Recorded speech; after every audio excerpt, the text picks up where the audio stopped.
રસોઈને સરળ બનાવતી kitchen tips. કાબુલી ચણા બાફતી વખતે તેમાં 1 ચમચી ખાંડ નાખવાથી જલ્દી બફાઈ જશે. ટામેટાના સૂપને વધુ સ્વાદિષ્ટ બનાવવા તેમાં થોડા ફુદીનાના પાન નાખવા. ડુંગળીને સમારતા પહેલા ઠંડા પાણીમાં રાખવી, જેથી સમારતી વખતે આંસુ નહીં નીકળે. એલચીના ફોતરાને ફેંકવા નહીં. તે ચામાં નાખવાથી ચાનો સ્વાદ સરસ થશે. ગરમ તેલમાં લીલા મરચાં તળવાથી છાંટા ઉડે છે. આવું ન તે માટે તેલમાં ચપટી મીઠું નાખવું.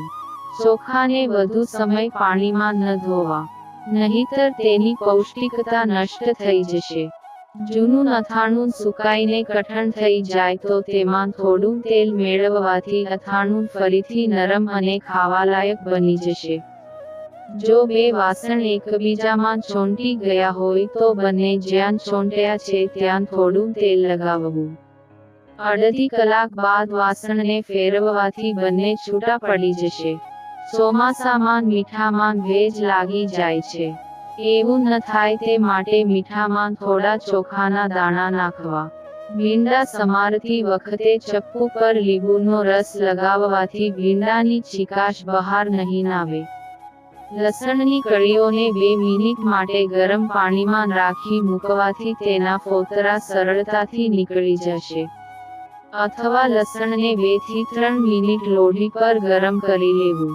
ત્યારબાદ હથેળીથી મસળવાથી પણ ફોતરા જલ્દી નીકળી જશે.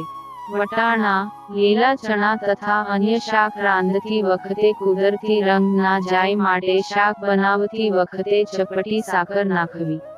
રોટલીના ડબ્બામાં આદુનો ટુકડો રાખવાથી રોટલી મુલાયમ રહેશે. બટાકાની ચિપ્સ અથવા છીણ તળતી વખતે તેલમાં ચપટી મીઠું નાખી દેવું જેથી ચિપ્સ કડક થશે. ચીઝને લાંબા સમય સુધી તાજું રાખવા ચીઝના ચપટી સાકર નાખવી. દાળ કે કોઈ રસાદાર વાનગીમાં વધુ મીઠું પડી જાય તો ચણાના લોટની પોટલી બાંધી મૂકવી, ખારાશ ચૂસી લેશે. બાફેલા બટાકાનો છૂંદો થોડો સમય ફ્રીજમાં રાખી પછી બટાકાવડા કે પેટીસ બટાકાની ચીકાશ ઓછી થશે. કોબીજ કે ફ્લાવરનું શાક રાંધતી વખતે અમુક પ્રકારની વાસ દૂર કરવા 1 બ્રેડનો ટુકડો મૂકી દેવો. પીરસતી વખતે કાઢી લેવો. કઢીને ઉકળે ત્યાં સુધી હલાવતા રહેવું જોઈએ અને તે ઉકળે પછી તેને ધીમી આંચ પર રાંધવું જોઈએ. ચોખા રાંધતી વખતે પાણીમાં લીંબુનો રસ ભેળવવાથી ચોખા વધુ નરમ, સફેદ અને સ્વાદિષ્ટ બને છે. દૂધ ઉકાળતા પહેલા વાસણમાં થોડું પાણી ગરમ કરો અને પછી તેમાં દૂધ ઉમેરો. આનાથી દૂધ વાસણના તળિયે ચોંટી જતું નથી.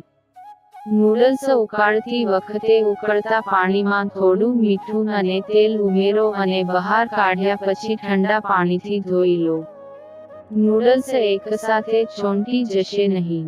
પકોડા બનાવતી વખતે જો તમે બેટરમાં 1 ચપટી એરોરૂટ અને થોડું ગરમ તેલ ઉમેરો છો તો પકોડા વધુ કડક અને સ્વાદિષ્ટ બનશે.